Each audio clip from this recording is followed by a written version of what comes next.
जिंदाबाद जिंदाबाद जिंदाबाद नीरज भैया जिंदाबाद जिंदाबाद जिंदाबाद नीरज भैया जिंदाबाद नीरज भैया जिंदाबाद नीरज भैया जिंदाबाद नीरज भैया जिंदाबाद बहुत बहुत धन्यवाद।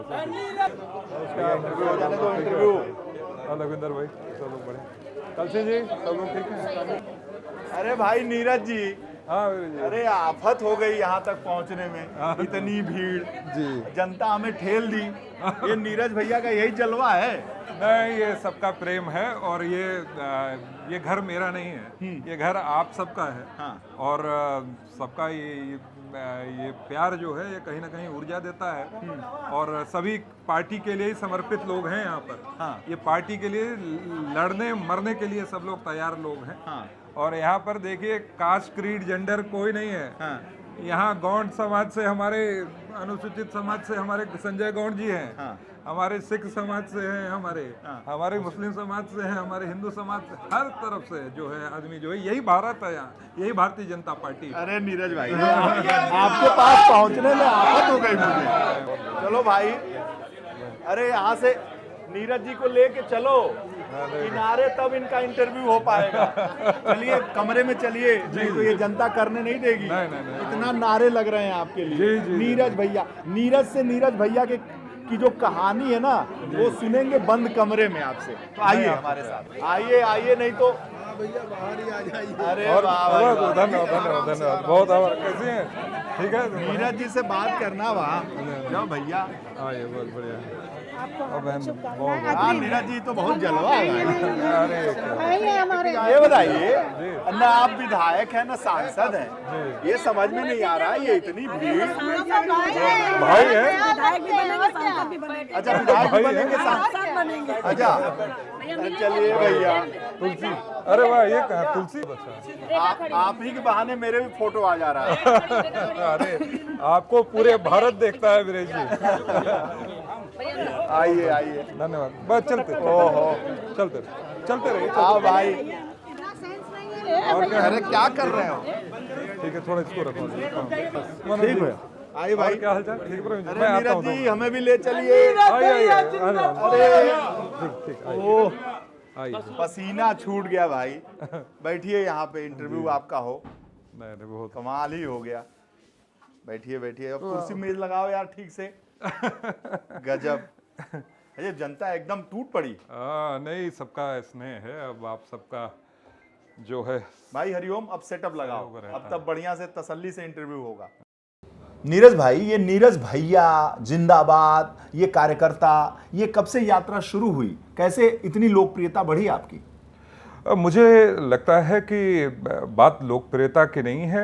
नीरज अर्थात कर्म धर्म वचन नाम से ही नीरज कमल, तो मैं भी इन्हीं का हिस्सा हूं और ये हमारे अंग हैं। और हम लोग जब मिर्ज़ापुर में 2 कमरे के मकान में जब वहाँ पर रहते थे, नीचे बीड़ी के पत्ते का गोदाम था, ऊपर हमारा मकान था, और जब सभी कार्यकर्ता आते थे और अटल बिहारी आडवाणी जिंदाबाद के नारे लगाते हुए जब वो आते थे, तो वो नाश्ता पानी कर रहे, वो भी पूरी ऊर्जा के साथ वापस जाकर पार्टी का प्रचार प्रसार करे। हाँ। तो हम लोग नीचे जाते थे, टंकी थी। हाँ। वहाँ पर अपने छोटे छोटे हाथों से 2 छोटी छोटी बाल्टियों में लाकर अपने ड्रम भरते थे। अच्छा। और उस ड्रम से पानी निकाल कर हम लोग सभी कार्यकर्ताओं को पिलाना। हाँ। उस समय मीठा उठा खिलाने भर की उस समय हमारे पास व्यवस्थाएं नहीं थी, तो गुड़ ही खाते थे कार्यकर्ता और फिर पूरी ऊर्जा से सब लोग लगते थे। अच्छा। और ग्रामीण परिवेश में हम लोग पले बढ़े और गांव में भी जब हम लोग जाते थे, चंदौली हमारा गांव जो पड़ता था, तो वहाँ पर भी खेत खलिहानों से वास्ता रहा। पर जहाँ पर भी रहे वहाँ पर पार्टी ही हमारा कर्म धर्म वचन रहा और उसी को अपना पूरा जीवन समर्पित करते चले। गांव पे तो जमींदार होंगे ना आप लोग? नहीं, जमींदार नहीं थे, पर हमारे जो दादा थे वो स्वतंत्रता सेनानी थे, तो एक सम्मान की दृष्टि से वहाँ पर देखा जाता था। तो चंदौली जिले में चकियाँ करके तहसील है, वहाँ हमारा भभोरा गांव है, तो वहाँ पर सम्मान की दृष्टि से जरूर देखा जाता था। और आज भी हमारे परिवार के बहुत लोग चाचा हाँ हाँ बिल्कुल, वहाँ पर बचपन हमारा वहाँ के पुआल पर खेलते खेलते बीता है। पुआल पर? हाँ, और अच्छा। जो है वहाँ पर भी अभी भी गांव के सभी लोग बराबर संपर्क में रहते हैं, हम लोग का भी आना जाना रहता है। आज भी जो हमारे यहाँ का दाल चावल गेहूं है सब हमारे गांव से ही आता है। अच्छा, हाँ हाँ, ऑर्गेनिक। ऑर्गेनिक अपने जो है अपने खेत से ही आता है। हल चलाया आपने क्या कभी गांव?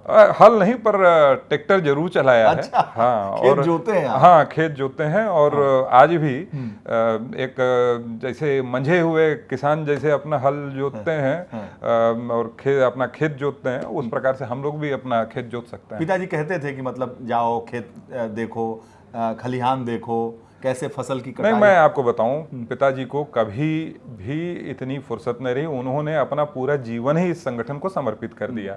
तो हमें क्या करना है, कैसे करना है, उनके पास ये कभी भी समय नहीं रहा। हाँ। और ये जितना भी था, ये कह लें एक तरह से स्वर जो है अध्ययन रहा अपना, कि उस प्रकार से अपने परिवेश हमको कहीं ना कहीं प्रेरित करता रहा। हमारी माताजी भी कहीं ना कहीं, उनका भी बहुत बड़ा योगदान रहा है जीवन में।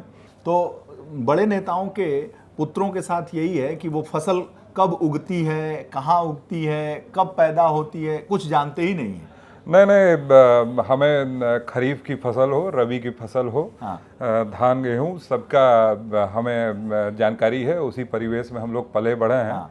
आप हमें दिखाएंगे भी नहीं, हमें वो छू भी लूँ तो मैं बता दूं कि ये कौन सी फसल है। अच्छा, जमीनी आदमी है। हाँ। और देखिए, ईश्वर ने हम लोगों को अवसर दिया कि हमें उस ग्रामीण क्षेत्र से निकालकर फिर इसके बाद बड़े स्तर पर भी हम लोग को इस दुनिया को देखने का अवसर मिला। बाद में हम लोग मिर्ज़ापुर में हम लोगों ने पहली अपनी प्राथमिक पढ़ाई करी।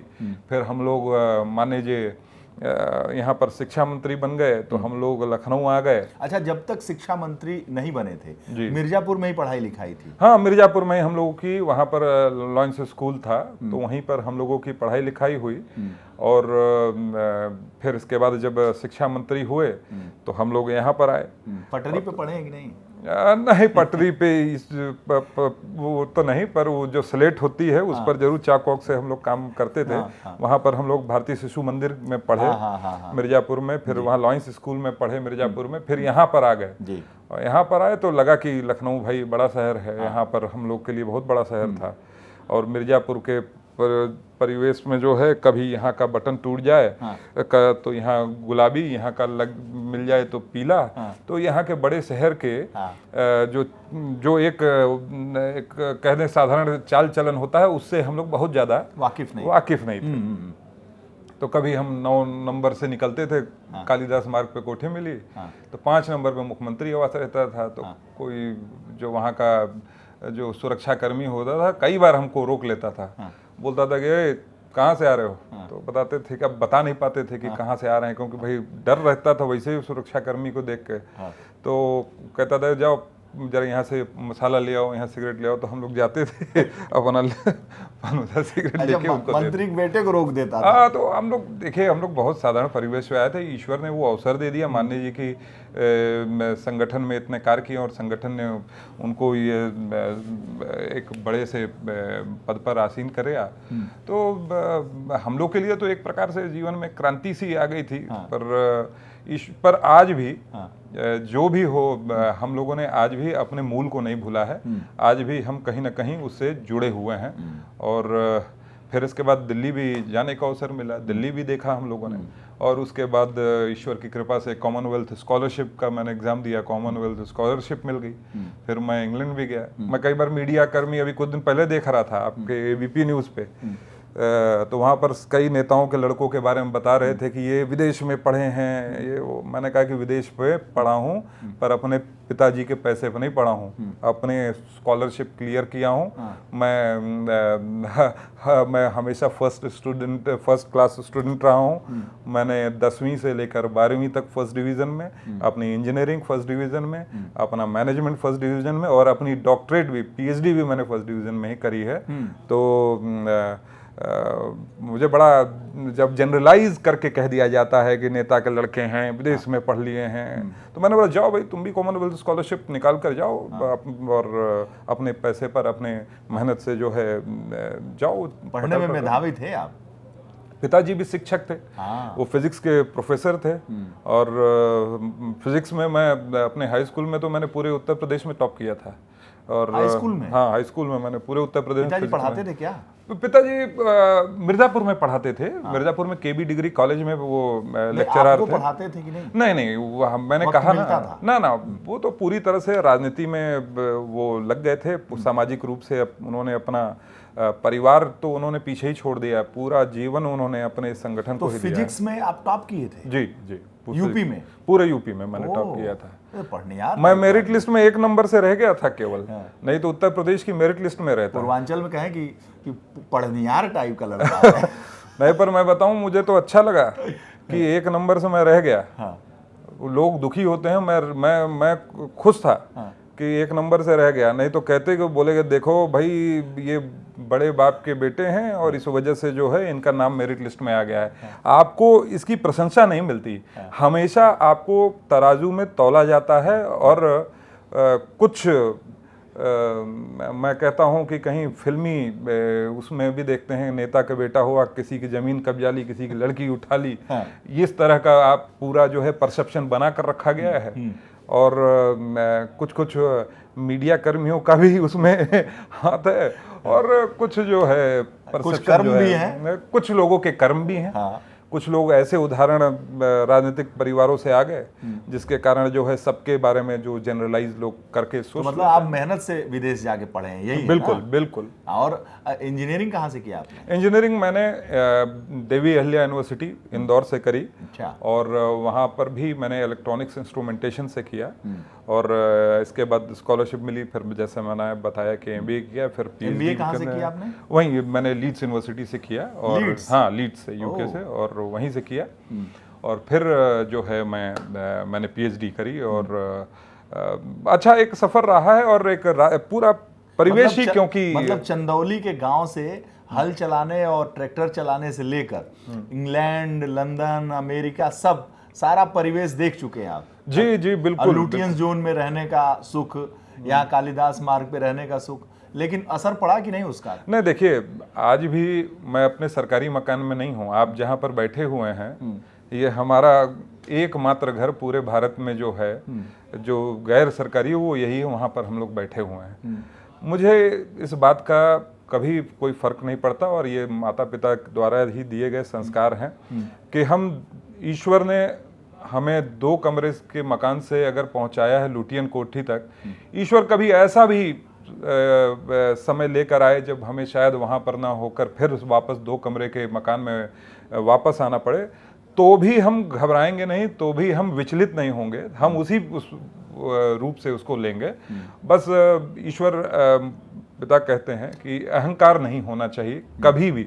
अहंकार जैसे ही आएगा वैसे ही आप समाप्त हैं। अच्छा, ये बताइए कि आप पढ़ने में इतना तेज, आपने इंजीनियरिंग की, MBA किया, स्कॉलरशिप पे आपने पढ़ाई की, तो नौकरी क्यों नहीं की? नहीं, मैंने नौकरी भी करी है। अच्छा।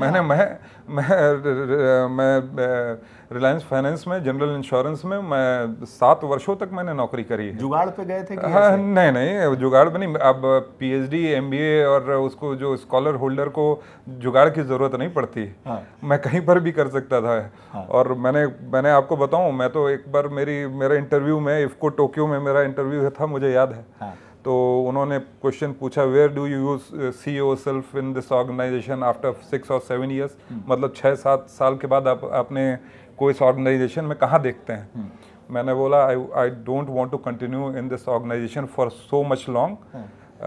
आई would rather incline myself to the political और सोशल लाइफ। तो मैं अपने आप को उधर की तरफ अपना झुकाव देखता हूँ मैं। तो मैं स्पष्ट मैं कहा, और उन्होंने मुझे कर भी लिया कि बोले कि नहीं ठीक है, सामाजिक रूप से। हाँ, तो जब आप नौकरी के लिए गए होंगे तो लोग कहते होंगे ना कि रक्षा मंत्री उस वक्त नहीं, लेकिन पूर्व मुख्यमंत्री। देखिए, ये मैं बहुत बड़ी समस्या होती है। मैं आपको बताऊं कि जब पढ़ाई करते थे, मैं आपको बताऊं कि जैसे बगल वाला होता था उससे सवाल पूछते थे, बोलते थे कि बताओ, तो वो जवाब नहीं दे पाता था, तो कहते थे कि ठीक से पढ़ के आना। और फिर हमसे पूछते थे, बोलते कि बताओ, अगर उसी सवाल का जवाब मैं नहीं दे पाता था तो कहते थे बताइए शिक्षा मंत्री के बेटे हैं, इतना नहीं मालूम इन्हें। और उसका कारण भी था, क्योंकि नकल अध्यादेश तो उन्होंने लगाया शिक्षा मंत्री में। और क्या हुआ कि कुछ शिक्षक जो स्कूल में पढ़ाते थे वो बाहर वो कोचिंग नहीं दे सकते थे, उस पर पाबंदी लगा दी गई थी। अच्छा, कानून तो बनाया उन्होंने और शोषण चालू हो गया अपना बेटों का। हाँ, और मैं तो फिर उसके बाद जब हम लोग sales marketing sales driven employ थे, तो हम अपने टारगेट हम लोगों का सेट होता था, तो हम लोग बॉस को कहते थे कि सर क्लाइंट से बात कर ली है, अब जो है हमें इसको करना है पूरा, तो आप चलिए हमारे साथ।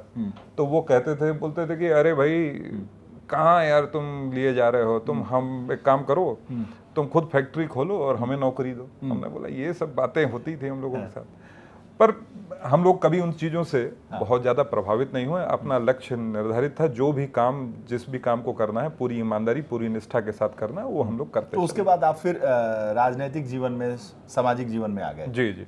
और मैंने राजनीतिक सामाजिक जीवन को भी सकारात्मक दृष्टि से देखा, इससे बनाने का निर्माण का काम मैंने देखा है। और मेरी और इस पार्टी की उम्र करीबन बराबर है, और मैंने इस संगठन को बड़ा होते हुए देखा। और अपना जो कई लोग कहते हैं कि बोले कि भाई इतने लंबे समय तक काम कर रहे हैं, इनकी क्या उपलब्धि है। तो जब आप एक ऑर्गेनाइजेशन का हिस्सा हो जाते हैं, जब एक संस्था पे को आप समर्पित हो जाते हैं, तो आपका व्यक्तिगत कोई उपलब्धि नहीं होती, आपके संगठन की उपलब्धि ही आपकी उपलब्धि होती है। मैं कह सकता हूं कि इस संगठन में काम करते हुए ऐसे कार्यकर्ताओं का निर्माण जो इस पार्टी में पूरा अपना सर्वस्व देने का काम कर रहे हैं, हमने किया है।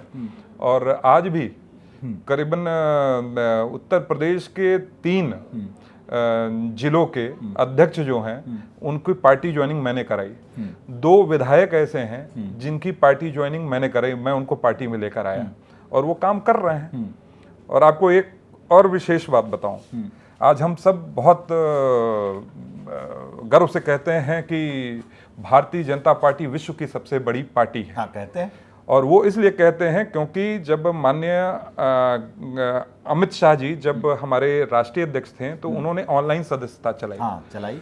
पर इस संगठन के अंदर सबसे पहली ऑनलाइन सदस्यता जिसने मैंने जो है 2013 में जैसे ही माननीय नरेंद्र मोदी जी का प्रधानमंत्री के रूप में घोषणा हुई, तो हमने एक कैंपेन चलाया गाजियाबाद में, वॉलंटियर फॉर नमो।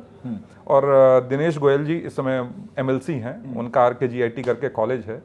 तो हमने ऑनलाइन सदस्यता चलाई। और वो ऑनलाइन सदस्यता इसलिए चलाई क्योंकि आम आदमी पार्टी उस समय दिल्ली में आ गई थी, और बहुत तेजी से, क्योंकि जितने भी उनके प्रमुख नेता थे सब गाजियाबाद के थे। चाहे वो केजरीवाल जी कौशाम्बी वहाँ पर एक उसमें रहते थे कॉलोनी में, फगौता करके गांव से मनीष सिसोदिया थे, पिलखुआ से जो हैं कुमार विश्वास जी थे। तो सभी प्रमुख नेता थे। तो हमने सोचा कि इनको यहीं रोक दें, उत्तर प्रदेश के दरवाजे पर ही, अंदर प्रवेश न कर पाए। तो एक थ्योरी हमने मार्केटिंग की पढ़ी थी, जहां पर बरिस्ता और कैफे कॉफी डे का था, क्योंकि बरिस्ता के अंदर केवल कॉफी मिलती थी, स्नैकिंग नहीं होती थी। तो हमने सोचा कि और जहां जहां आप बरिस्ता का देखेंगे उसके 50 मीटर की दूरी पर ही आपको कैफे कॉफी डे का आपको कोई आउटलेट मिल जाता है। तो हमने कहा कि जहां जहां इनकी टेबल लगकर ये सदस्यता करते थे, हमने उसी के बगल बगल अपनी कुछ दूरी पर अपने कार्यकर्ताओं को बिठाया और वहां पर उनके नाश्ते पानी का इंतजाम किया। और इसके बाद ऑनलाइन हमने सदस्यता चालू करी और उसको नाम दिया वॉलंटियर फॉर नमो। 2,72,000 हमने वॉलंटियर्स जोड़े। ये CCD और बरिस्ता का क्या आपने कॉन्सेप्ट ला दिया वहां पे? नहीं, ये क्योंकि वहां पर क्योंकि CCD का और एक बरिस्ता का, क्योंकि हम उनके बगल में ही अपना भी एक तरह से आउटलेट ला रहे हैं, वो इसी प्रकार की सदस्यता चला रहे हैं। प्रधानमंत्री मोदी जी का जो एक आभा मंडल उस समय था, उसको पूरा एक तरह से हम लोग कैप्चर करके और वो लोगों खुद को आम आदमी पार्टी अपने लिए चला रही थी। वो चला रही थी। हमने एक वॉलंटियर फॉर नमो, सबसे पहले ऑनलाइन सदस्यता आम आदमी पार्टी ने चलाई थी, हमने फिर उसको काउंटर करने के लिए वहां पर चलाया है इसको। अच्छा, ऑनलाइन सदस्यता जो अमित शाह जी ने चलाई, वो देखा जाए तो आम आदमी पार्टी ने नहीं, फिर इसके बाद क्या हुआ, जब हम लोगों ने इसको चलाया 2,72,000 जब जोड़ा, तो ये जानकारी भाजपा के संगठन को लगी। तो वहां पर हमें बुलाया गया कि जो पहली राष्ट्रीय कार्य समिति थी, उसमें बुलाया गया कि आप आकर इसमें अपना प्रेजेंटेशन दीजिए। अच्छा, पर क्योंकि राष्ट्रीय कार्य समिति की अध्यक्षता राष्ट्रीय अध्यक्ष करता, राष्ट्रीय अध्यक्ष हमारे पिता ही थे, तो हमने कहा कि भाई फिर वो उचित नहीं लगता कि मैं जाकर वहां पर अपना प्रेजेंटेशन दूं। तो ब्रज बहादुर जी जो वर्तमान में प्रदेश उपाध्यक्ष हैं, उनको यह जिम्मेदारी दी गई। फिर वो गए, उस समय वहां पर विभाग संगठन मंत्री होते थे, और अरविंद गुप्ता जी अमित मालवीय जी से पहले जो राष्ट्रीय आईटी के हेड थे, तो उन्होंने हमें बुलाया और फिर हमारी पूरी टीम गई, किस तरह से ऑनलाइन सदस्यता कर रहे हैं। अमित जी ने भी उस समय पूरी जानकारी इसके बारे में एकत्र करी, और जैसे ही वो राष्ट्रीय अध्यक्ष बने, उन्होंने तुरंत ही उसको इम्प्लीमेंट किया और वहां से हमारी ऑनलाइन सदस्यता चालू हुई। और हम पहली ऑनलाइन सदस्यता में 11 करोड़ से ज्यादा कार्यकर्ताओं वाली भारतीय जनता पार्टी बने। तो ये जो ऑनलाइन सदस्यता का कॉन्सेप्ट है, इसकी शुरुआत आपने गाजियाबाद से कर दी? गाजियाबाद से, वॉलंटियर फॉर नमो नाम से। और सीसीडी और बरिस्ता का जो आपने कॉन्सेप्ट वहां से जो पढ़ा था आपने एमबीए के दरमियान, उसको यहाँ इम्प्लीमेंट किया। कमाल है भाई। और इसी तरह से संगठन में आज भी काम करते हुए जो भी अवसर मिलता है, मुझे प्रसन्नता है कि अभी जो नमो एम्बेसडर्स का कैंपेन चला, तो प्रधानमंत्री मोदी के लिए फिर से एक बार मुझे अब काम करने का अवसर मिला, और पूरे भारत में जो ये कैंपेन चला, उसमें पूरे भारत में मैं नंबर 1 स्थान पर रहा। अच्छा नीरज भाई, आप जो है सामाजिक जीवन में बहुत दिनों से हैं। आपने तो अपने पिताजी को 2009 में चुनाव भी लड़ाया था गाजियाबाद से, उसमें भी सक्रियता रही आपकी जी। कैसा रहा उसमें, क्या किया आपने? देखिए, क्योंकि गाजियाबाद में ग्रामीण क्षेत्र भी बहुत है, तो उन ग्रामीण क्षेत्रों में जाना, पार्टी के प्रचार प्रसार का जिम्मा उठाना, और केवल गाजियाबाद तक ही सीमित नहीं, उस गाजियाबाद के चुनाव, क्योंकि फर्स्ट फेज में गाजियाबाद में चुनाव होता था, और मैं हमेशा कार्यकर्ता के रूप में कभी अपने स्थिर नहीं पड़ा। मैं कभी पद की लालसा के लिए ही नहीं कि पार्टी जिम्मेदारी देगी। अगर आप इस पार्टी को अपनी मां समझते हो, इस पार्टी को अपनी जननी समझते हो, तो फिर आप केवल एक क्षेत्र तक आप नहीं रहोगे। आप चाहोगे कि जहां तक हो सके आप हर संभव प्रयास करो। तो हम गाजियाबाद में अपना काम करें। फर्स्ट फेज में वहां चुनाव खत्म होता था, फिर हम लखनऊ आ जाते थे, फिर लखनऊ प्रचार करते थे, और लखनऊ प्रचार करते हुए फिर इसके बाद थर्ड फेज में फिर पूर्वांचल की तरफ जाते थे, और वहाँ मिर्जापुर, जो हम लोग जहाँ से शुरुआत करी थी, वहाँ पे अपने जो हितनाथ थे, जो अपने परिचय के लोग थे, बनारस, चंदौली, यहाँ तक महेंद्र नाथ पांडे जी जो 2014 में लड़े, हम लोग सब लोग प्रचार उचार में उनके भी रहे। अच्छा। प्रधानमंत्री मोदी जी के प्रचार में भी हम लोग पहुँचते हैं। अच्छा। और शुरुआत होती है गाजियाबाद से, और वो जो है फर्स्ट फेज से लेके लास्ट फेज तक उत्तर प्रदेश में जब तक चुनाव होता है, और कभी कई बार दूसरे प्रदेशों में भी जाना। गाजियाबाद में मेयर का भी चुनाव लड़ाया, जिताया, और कई लोगों को आपने सांसद बनवाया, विधायक बनवाया, मंत्री बनवाया। लेकिन नीरज सिंह के मन में कभी नहीं होता है कि विधायक बने? कभी हुआ, लोगों ने कहा होगा, आपका मन आया होगा? नहीं, देखिए, मैं सांसद विधायक बनाने वाला कौन होता हूँ। ये है कि कार्यकर्ता के रूप में जो भी बन पड़ता है, मुझे लगता है कि लोगों को संगठित करके, संगठन की मैं एक ही परिभाषा समझता हूँ, संघ लोगों का गठन करना, लोगों को जोड़ते चलना।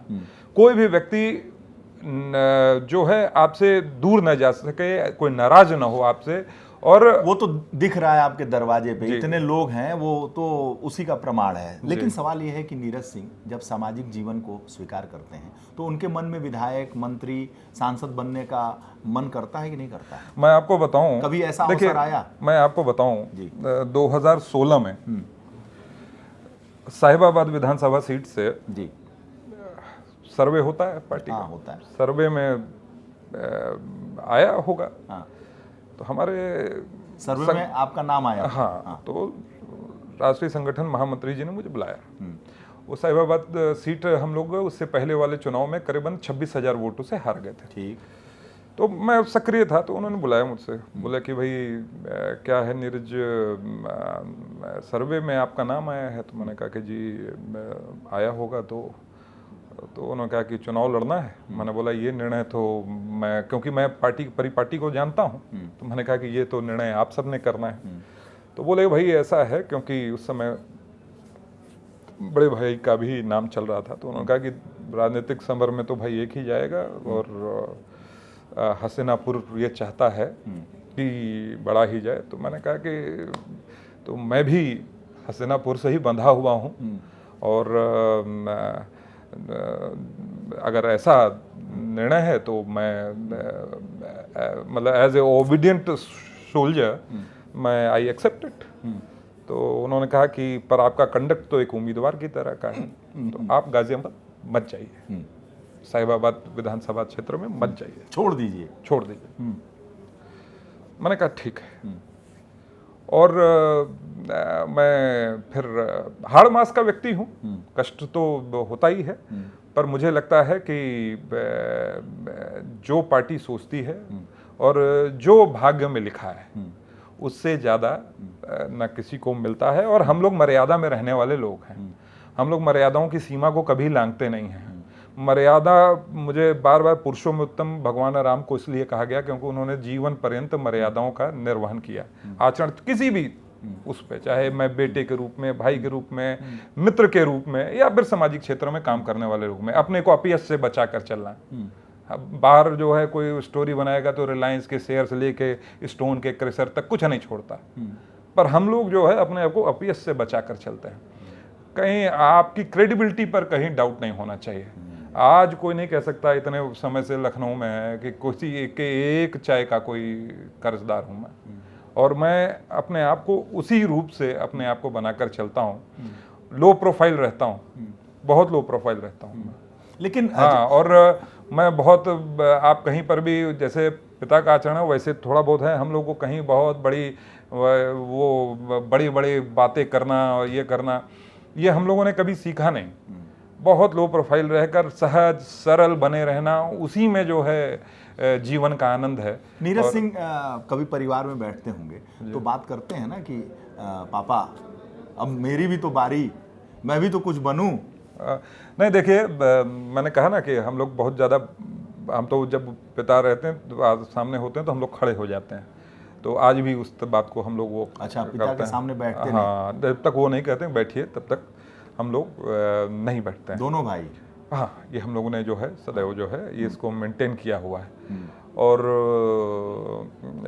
बाकी राजनीतिक क्षेत्र में उन्होंने स्वयं ही कई टीवी चैनल्स पर जो है उन्होंने कहा है कि उन्होंने कभी भी किसी की, हम लोगों में से कभी किसी की पैरवी नहीं करी।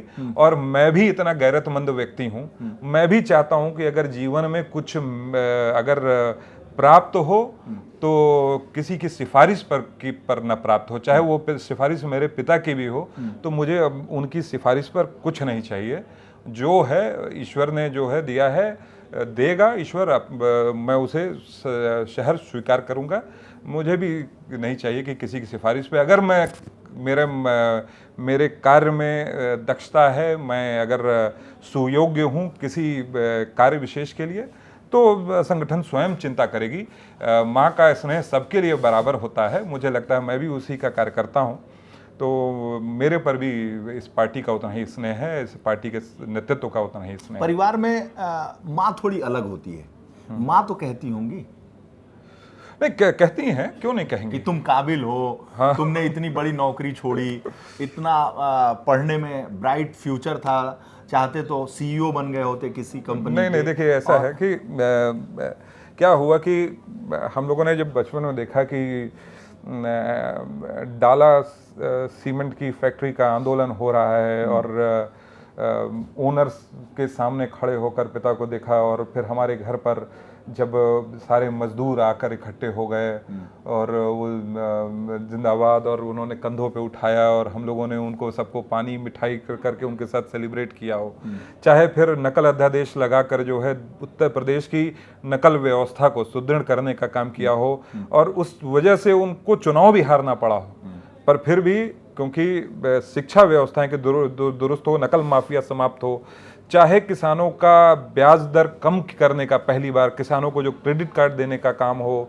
चाहे आज तक ले लीजिए रक्षा मंत्री रहते हुए या फिर राष्ट्रीय अध्यक्ष होते हुए प्रधानमंत्री नरेंद्र मोदी जी को राष्ट्रीय पटल पर एक यहाँ पर प्रधानमंत्री के रूप में उसकी घोषणा करनी हो, चाहे रक्षा मंत्री रहते हुए आज आत्मनिर्भर भारत की, तो हमने सदैव उनको सामाजिक क्षेत्रों में सकारात्मक काम, निर्माण का काम, कभी कोई ऐसे डेरोगेटरी कमेंट नहीं for against any caste, creed, gender कभी नहीं देखा। तो हमें लगता था कि यार हम लोग भी इस समाज को इस रूप में ज़्यादा कंट्रीब्यूट कर पाएंगे।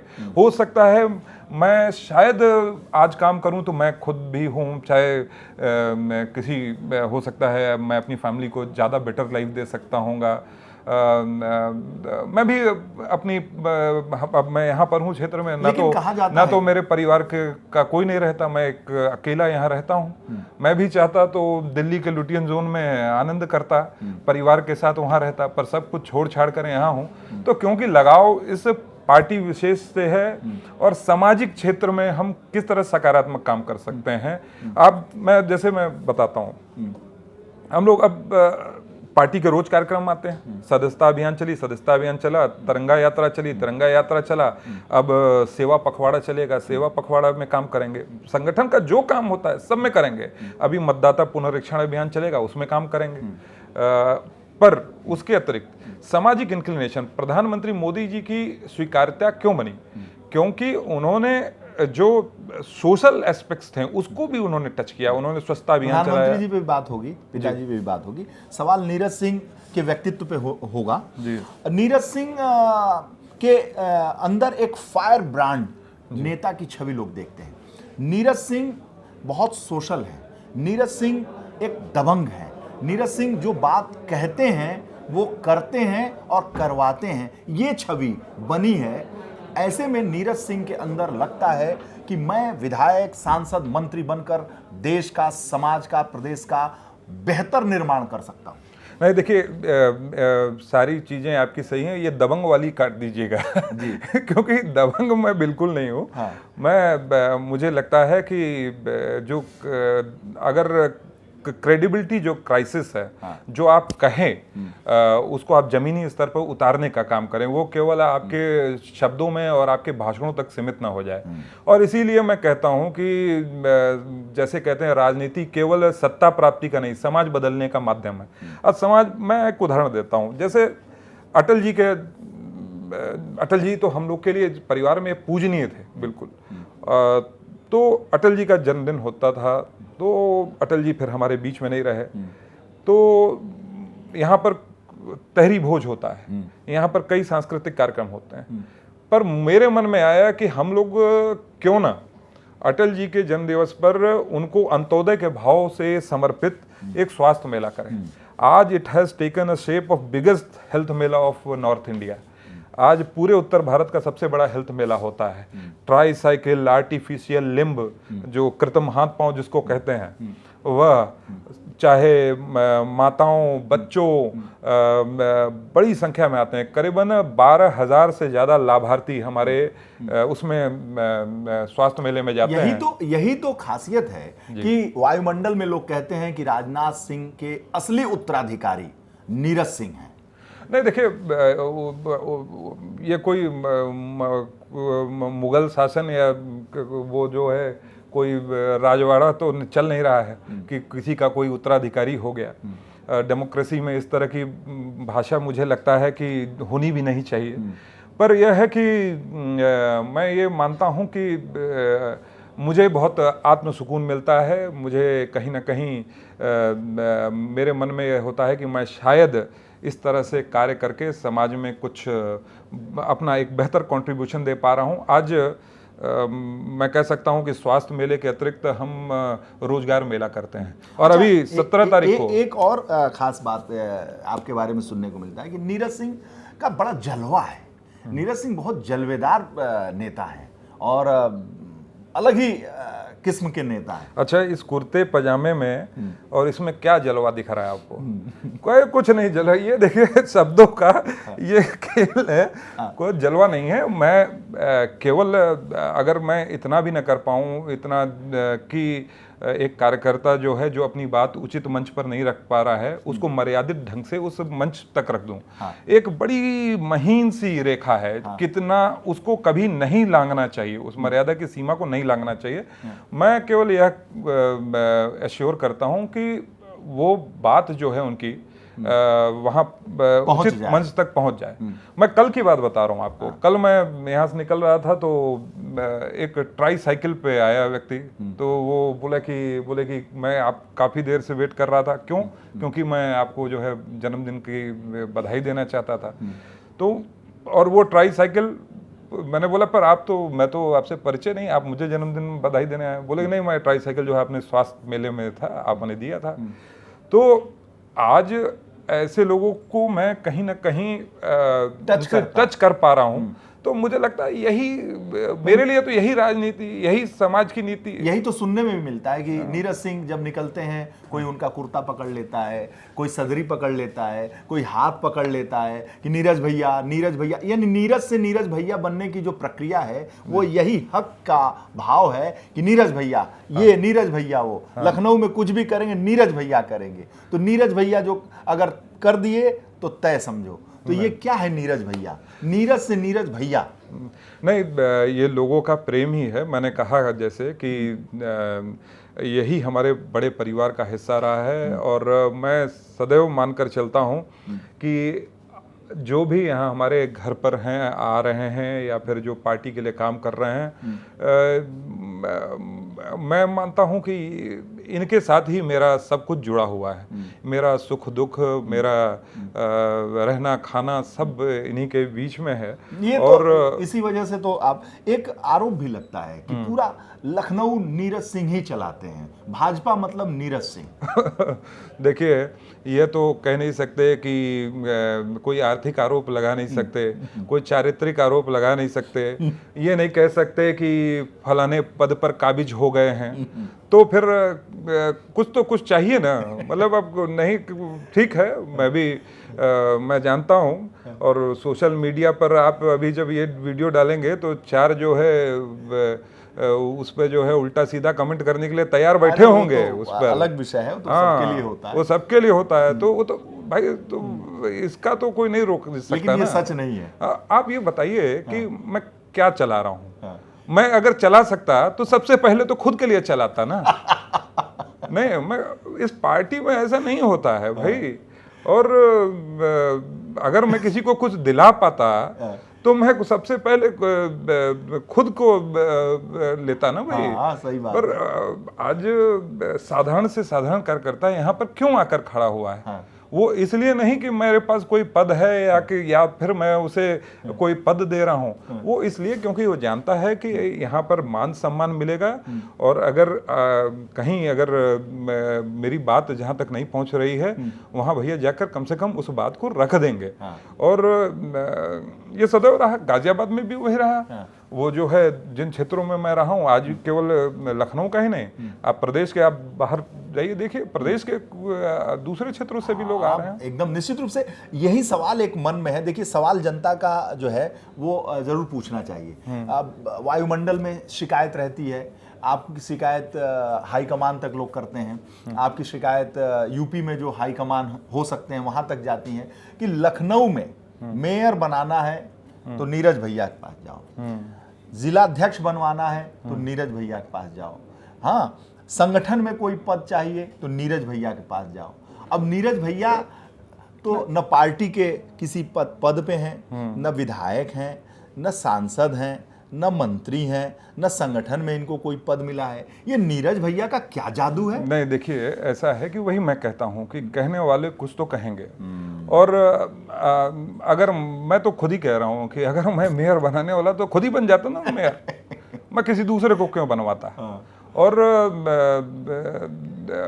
जब भी मैं तो बार बार मैंने संगठन मंत्री जी से भी और मैंने प्रदेश अध्यक्ष जी से भी कहा है कि मेरी भूमिका अगर कहीं और हो तो मुझे कहीं और भूमिका दीजिए यहाँ से, क्योंकि मैं एक जगह अगर बैठा रहूँगा तो इस प्रकार की बातें अनावश्यक जो है लोग कहेंगे ही। पर मैं ये मानता हूँ कि पार्टी के किसी भी उसमें जो है मैंने हस्तक्षेप नहीं किया कभी, किसी जीवन पर्यंत इतने वर्ष हो गए मैं आज तक किसी कोर कमेटी में नहीं बैठा। मैंने कभी भी किसी भी पदाधिकारी विशेष पर किसी प्रकार का दबाव नहीं बनाया और यहाँ पर दबाव किसी का चलता भी नहीं। यहाँ मामला चुनाव से होता है पार्टी के अंदर, हमारे कोई किसी से नहीं यहाँ पर होता। हमारा इस पार्टी का लोकतंत्र ये है कि कोई व्यक्ति विशेष इसको हाईजैक ही नहीं कर सकता है। तो यही इस पार्टी की खूबी है और इसी वजह से तो इस पार्टी के अंदर हम लोग का इंक्लिनेशन है। नहीं तो कोई पार्टी विशेष जिन पार्टियों को चलाती है हम लोग वहां जाकर अपना भविष्य ढूंढते हैं। आपने अपने पिता राजनाथ सिंह जी से क्या सीखा? यही कि सदैव संयम, सदैव मर्यादा, सदैव सत्य और सदैव जो है सेवा के भाव से ही काम करते रहो। ईश्वर ने जो निर्धारित किया है आपके लिए वही होगा, उससे ज़्यादा आप प्राप्त करने की अपेक्षा करोगे तो कहीं ना कहीं अपयश ही प्राप्त होगा। और अपना काम ईमानदारी से करते रहो, यही हमने सीखा है उनसे। और मुझे लगता है कि उन्होंने भी अपने जीवन में इसी चीज़ का उन्होंने पालन किया है। संगठन जो कहेगा वही सर्वप्रथम है हमारे लिए, बाकी सारी चीज़ें गौड़ हो जाती हैं। और ये भारतीय जनता पार्टी, जैसे मैंने कहा, प्रधानमंत्री मोदी जी ने सेंट्रल हॉल में कहा था, पार्टी हमारी माँ है, पार्टी हमारी भी माँ है। और उसी भाव के साथ हम लोग काम करते रहे। मोदी जी से क्या सीखा? मोदी जी से सीखने के लिए अगर मैं कहूँ तो अगर एक किताब नहीं, एक पूरी लाइब्रेरी लिखी जा सकती है। जिस प्रकार से उन्होंने संगठन मंत्री के रूप में उन्होंने काम किया और जहाँ से उस समय भी वो कितने हाईटेक थे। आप मोदी जी के बारे में जब आप और अंदर तक कम लोगों को जानकारी हुई तब भी सारी चीज़ें वो कंप्यूटर पर उसका काम किया करते थे।